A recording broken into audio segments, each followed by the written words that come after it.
Hello and welcome to your daily dose of Satoshi's news. Today's date is Saturday, the 1st of March 2025, the year BSV comes alive. Experience the best of both worlds today at betbitcoinersv.com, the best casino and sports betting on chain. Have a little flutter in private using the original protocol and genuine Bitcoin. Right, let's see what we got today. Everybody is talking about this video from this chap, Joshua Hensley. The video that he put out on YouTube was BSV is dead. That's what he put. This is his post right here. So let's just have a quick listen. Refresh your memories. It's sad that I have to make this video, but I've done a lot of reflecting about it for the past 12, 18 months or so. I think people watching are kind of aware of the state of the ecosystem. If they still are positive or think that there's upside, this is just my chance to really express my opinion. If you don't want to watch it, you can just turn it off, unsubscribe. I don't care. I'm just giving my opinion about it. I know it's been like a year, I think, since I've done a video. Folks have been asking, but I haven't really been motivated to talk about it because this channel has been, it threw its lot in with BSV. I'm not going to say it's a mistake, but, it's a learning experience. I think I came out better than most people. I'm fortunate and blessed in that regard. But, it's still sad to see what happened.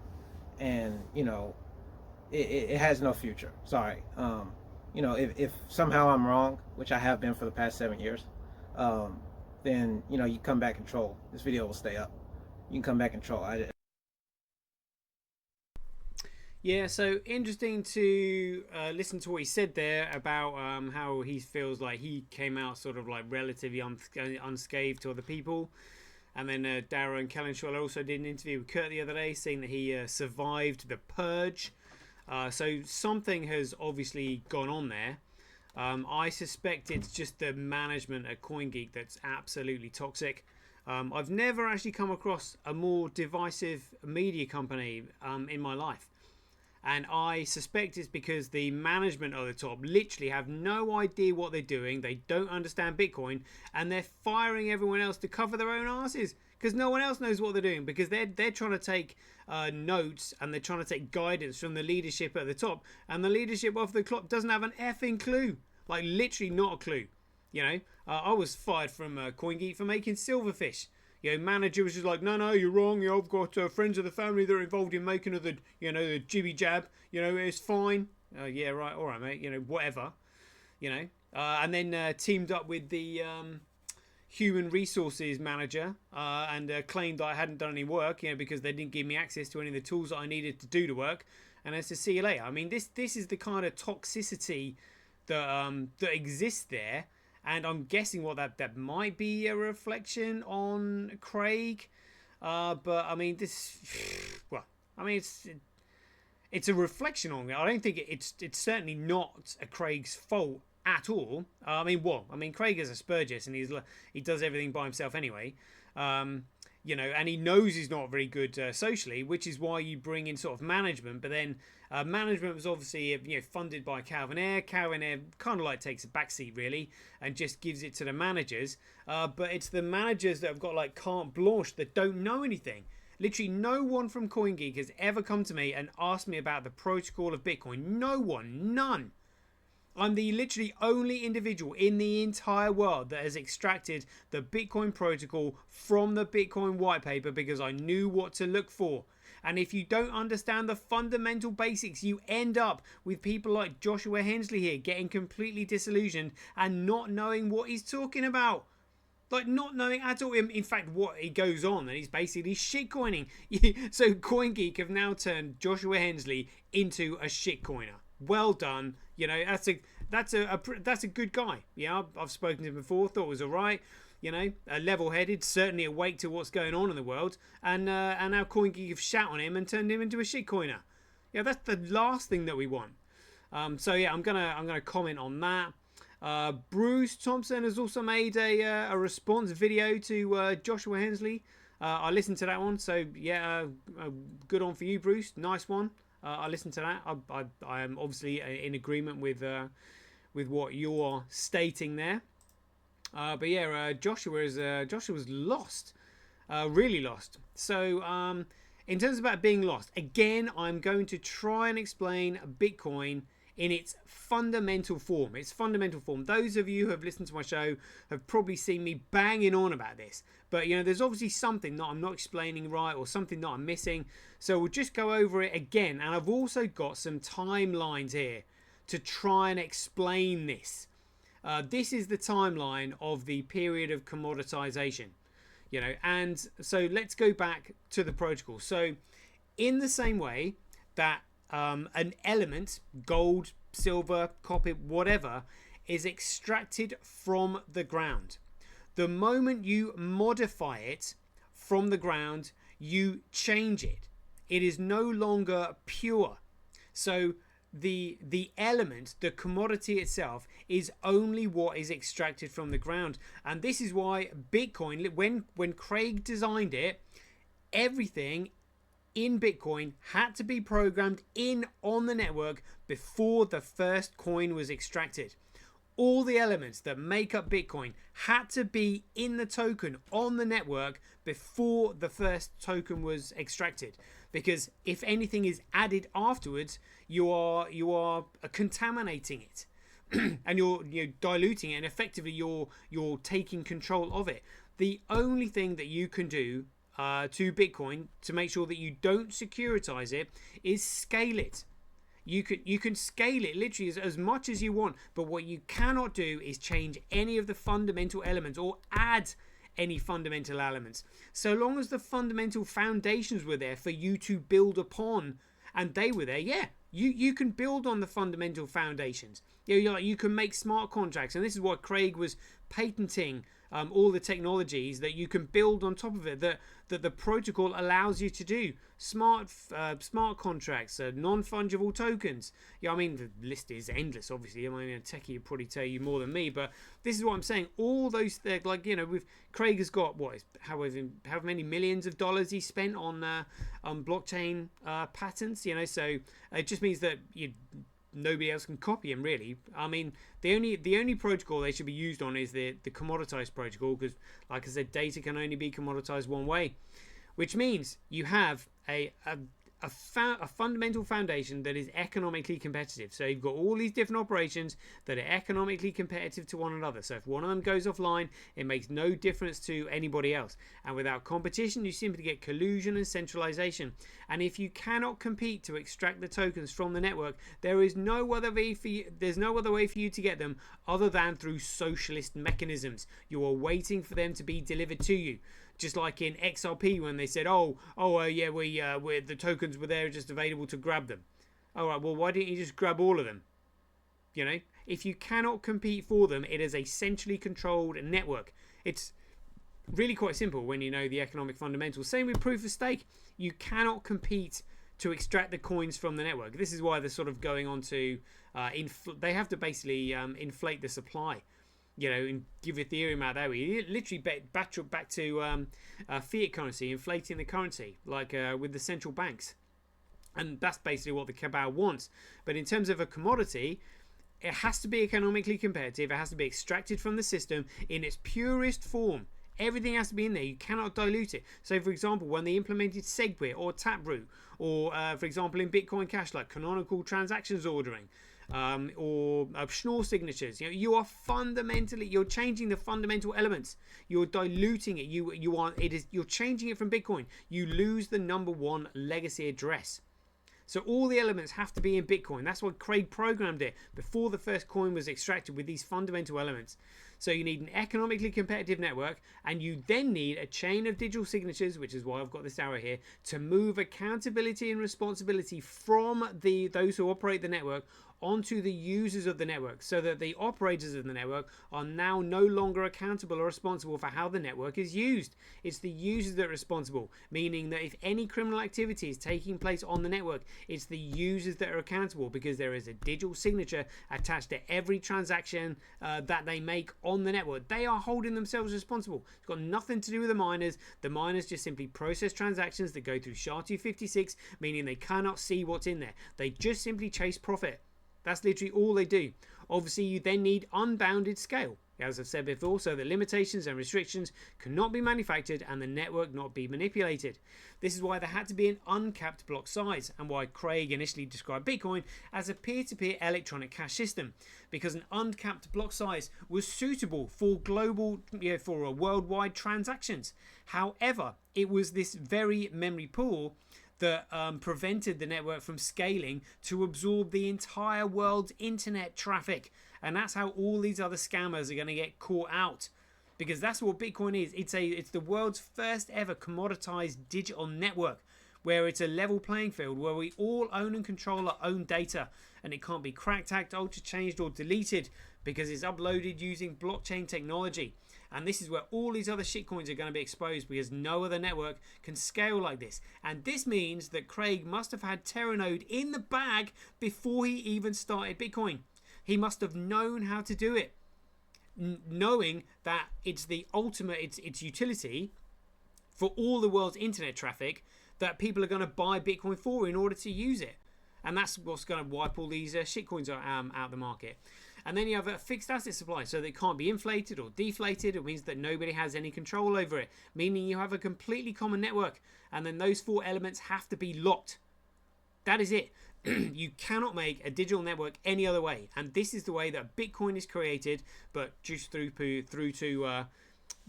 to political shenanigans, the protocol has just now got the ticker symbol BSV. That is it. That's literally it. So here we have the timeline of significant Bitcoin events. So first of all, 31st of October 2008, the white paper was officially released.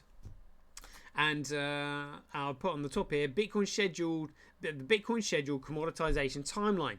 So the 31st of October to create a common starting point, and then after 2 months and 4 days had been surpassed, the network would then started and then just simply left to grow for a period of, almost 11 years, practically 11 years really.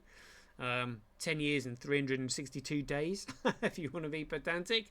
But that's it. So Craig could not do anything before he had the coins returned to him on the 1st of January 2020. Because if he'd come out and proved himself before then, he would have undermined the classification of Bitcoin, of the Bitcoin network being classified as a commodity. So then let's look at what happened between those dates. So the first corruption that ever took place was on the 15th of June 2010, when the 1 megabyte block cap was installed. That was the first bit of corruption, really. Then on the 1st of August 2017, you had the first Bitcoin chain split, when BTC became an altcoin with SegWit programmed into it. And then on the 24th of August 2017, the chain of signatures was broken when Blockstream implemented SegWit on GregCoin, and that's when GregCoin was created on the 1st of August 2017. It was no longer Bitcoin. And then sort of other significant events, obviously 22nd of May 2010, you got Bitcoin Pizza Day. The 9th of June 2011 was when the Tulip Trust was created. But on the 8th and 9th of December 2015, Craig Wright was outed as Satoshi Nakamoto by Wired and Gizmodo magazine. Yeah, there was the article saying, here's all the evidence that Craig Wright invented Bitcoin. And on the 2nd of May 2016, Craig Wright admitted to being Satoshi Nakamoto, but that's when the deep state propaganda machine went into overdrive saying, you're a liar and a fraud, blah, blah, blah, blah, blah. Like, Craig couldn't actually officially do anything until he had received the Tulip Trust coins, the Satoshi coins, because they were Bitcoin's insurance policy. And he got those on the 14th of January 2020. And it's only after that it is like, right, I'm going to prove I'm Satoshi Nakamoto. But there is no way that he can prove he's Satoshi Nakamoto by just simply moving a coin. Because as he rightly stated, possession is not proof of ownership. He had to go to court to prove his identity. So the court recognized that, they gave him copyright of the Bitcoin white paper. Because Cobra, as we now know with Marty Malmi, didn't come forward to defend the claim. No one stepped forward. It's like, okay, there you go, it's yours. Nobody defended the claim. You put notice out and everything into the market. He sued Peter McCormack for being a liar and a fraud, and the court recognised that Peter McCormack was wrong. So he had to pay all of Craig's court costs. There was then the Hodlonaut case. can't remember which came first, but the Ara climbing case was massive. That was December 2021. Literally December 21, the following year after the coins were returned to him. And the Florida jury found that he was the sole and rightful owner of the Satoshi coins. You're like literally, you're like, what more do you want? And then literally last year, almost like a year to the day, was when we had the Copa case. So Craig is literally doing all he can. If he was to move a coin, the entire market would flip on what one man did or said, and then like those people who lost billions of dollars would just simply blame Craig for it, you know. And the finger of blame wouldn't be pointed at those who's actually corrupted the network and defrauded everybody by trying to persuade them that Greg coin is Bitcoin, you know, by carrying the ticker symbol BTC. You know, really, it's the market that has to decide, and the market will decide due to economic incentive. So Joshua is completely misguided here and wrong, because nobody has explained this to him. No one. That's pretty much it, really. All these other cryptos are utter shitcoins, you know, and nobody at CoinGeeks knows this, and Joshua Hensley doesn't know this, which is why he's turned to shitcoining, because he's so disillusioned with the management over at CoinGeek. So yeah, that's my that's my 2 cents in that one, really. So crikey, after that rant, it's like 16 minutes. Let's have a quick look at this Cointelegraph. Oh, again, I mean, what? Trump to host first White House crypto summit on March 7th. Might be interesting, but I mean, again, there'll just be shitcoining. When will Bitcoin price bottom? Who cares? February, the chart. SEC drops 6 cases. Meme coin craze cools and more. Researchers accidentally... Read that one already. Crypto neo-privateers could be the solution to hacks. Not really. Hot stories. Pi Network responds to Bybit CEO scam allegations. Well, they're all shitcoins anyway. States likely to adopt a Gregcoin reserve first. Who cares? XRP price not bothered. Virtual protocol revenue down 97%. As AI agent demand fails. MetaMaster support BTC sold DeFi. Eventually end gas fees and roads. Oh, honestly, I'm not bothered at all. Let's see. Vitalik Buterin joins calls to free crypto advocate Roger Ver. Yeah, fair enough, I suppose.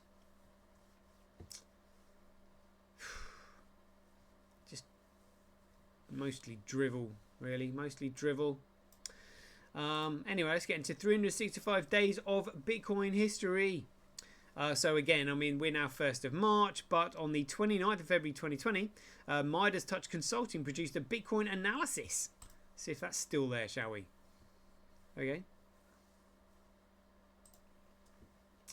Yeah, a review. Again, it was technical analysis. They say it's technical analysis. All they're doing is looking at the price. Absolute BS. Like, utter BS.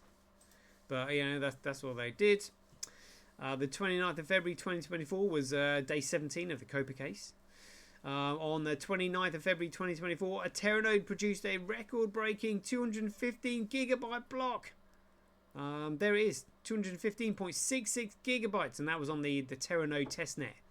Like, just amazing. Amazing. So the biggest block we've had on Bitcoin so far has been like 3.9 gigabytes. 4 effectively, really.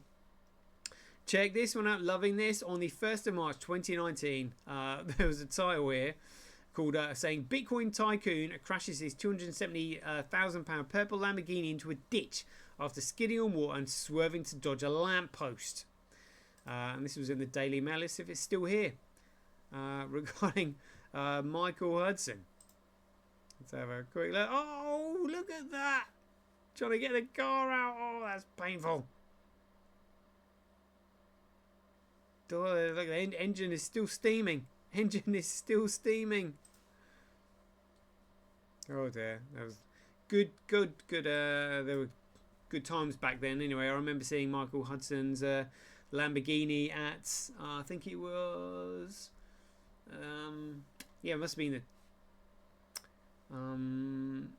it was the birthday of the first BCH birthday, I think it was. I think they were heralding it as the 1st of August, so it must have been the 1st of August 2018. And yeah, crikey. And then we had the the hash war later on that year in sort of in November 2018, and that's when BSV came about. So we had the first year of what's saying return to Bitcoin, Bitcoin being BCH then. And then it went to BSV, and then obviously Roger was going to speak at the Bitcoin conference, and then they had that massive falling out due to the hash war, and then he wasn't going to turn up. And I mean, amazing. It was, thinking back then, I mean, there was it was great. It was a great time to be in the space. Like, no one had a clue what was going on, but everyone was all excited about what was going to happen. Jeepers. Like now it's all cleared out. Clear as day. And 1st of March 2024 was day 18 of Copa. So there we go. Right. Okay, let's get into the figures. That's 20 minutes gone already. Gradecoin 85,000. Bcrash 209. What joke. Fisher Price Cash. Who cares? Bitcoin at $35. Yep. Top left says 34.55. That is incredible. Let's have a look at the difficulty adjustment. Again. Yep. Second highest it's ever been, really. Hash rate on Bitcoin and Bcrash. Yep. Steady away there.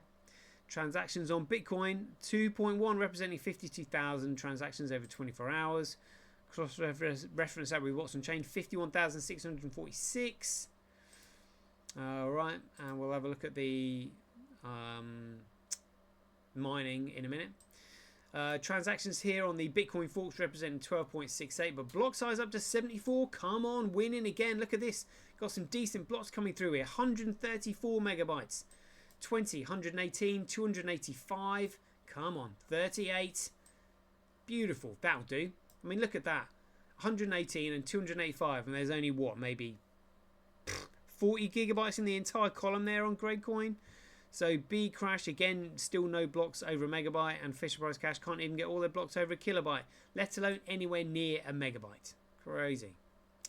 Currently 75,000 times cheaper to transact on Bitcoin than Gradecoin. You're mining Bitcoin at a 63% comparable loss. 2.6% more profitable to mine on Gradecoin than Bcrash. But 4.9% more profitable on Fisher Price Cash. Meaning there is a 7.5%. It's 7.5% more profitable to mine on Fisher Price Cash over Bcrash. That's hilarious. Let's have a look at the politics in the pie charts, because that's where it is. Here we go. Global hash rate 7 days. Global hash rate 24 hours. Gradecoin hash rate. Other miners 2.7. Bcrash. Other miners 38.8. Fisher Price Cash not bothered. And we'll have to cross-reference this with what's on chain. Kuv taking the lead 29.4. Tau 26.8. Catching up with them. QD Link down to 25.49. SA100 up to 13.7, squeezing Gorilla Ball down to 3.9, and Mining Dutch trying to get looking at 0.65. Crypto Quant, look, exchanges reserves, they're still letting go of the reserves, still being depleted, they know what's coming.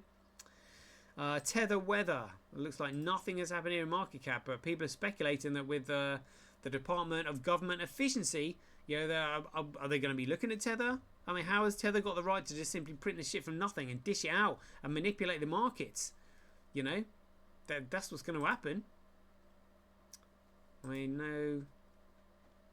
I mean, it'd be really interesting to see if the Department of Government Efficiency comes down on Tether, because it's not regulated. There's been all this, literally just criminal activity taking place, over the years. I wonder what's going to be done about it. It'd be interesting to see what happens. Let's have a look at the short ratio. Also, we're still above 1%, 1.1%. Which means it's increasing, the short ratio. Wow. Again, it's the cracks are starting to emerge, really. Let's have a quick look at this then. Gate.io, just 500,000, 24-hour trade volume of genuine Bitcoin. They've still got Extended really on. They're saying Zedixian 6.67.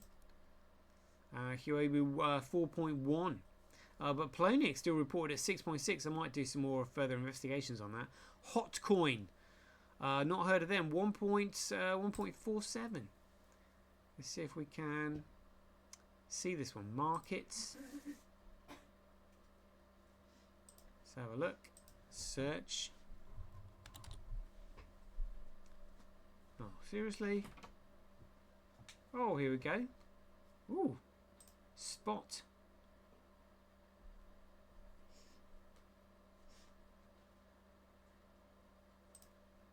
Yeah, alright then. Yeah, 24-hour trade volume. 1.43.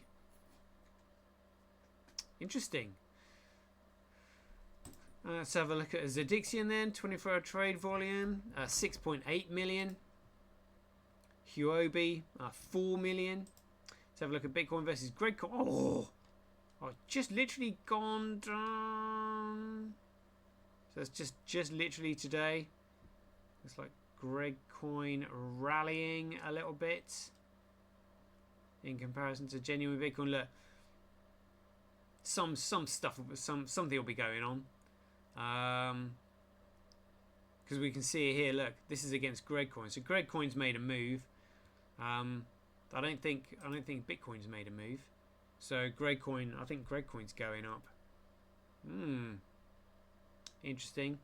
Let's have a look at Bitcoin versus USD.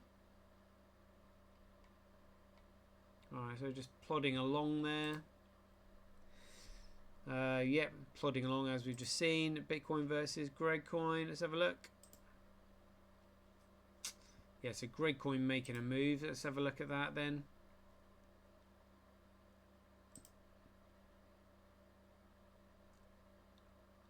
Yeah, so Gregcoin's been just going up a little bit. Yes, $86,298.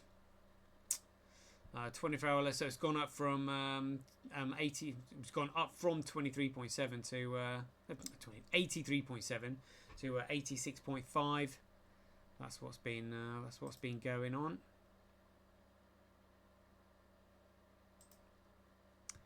So Bitcoin's had a low of $34, now a high of 24-hour high of 36, and then it's gone back down to 35 effectively.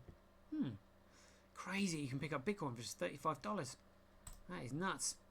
Satoshi Observer. So what we're looking at now: cost per transaction, a tenth, a hundredth, 5,000ths, 5,000ths of a cent, and yet it's half a cent.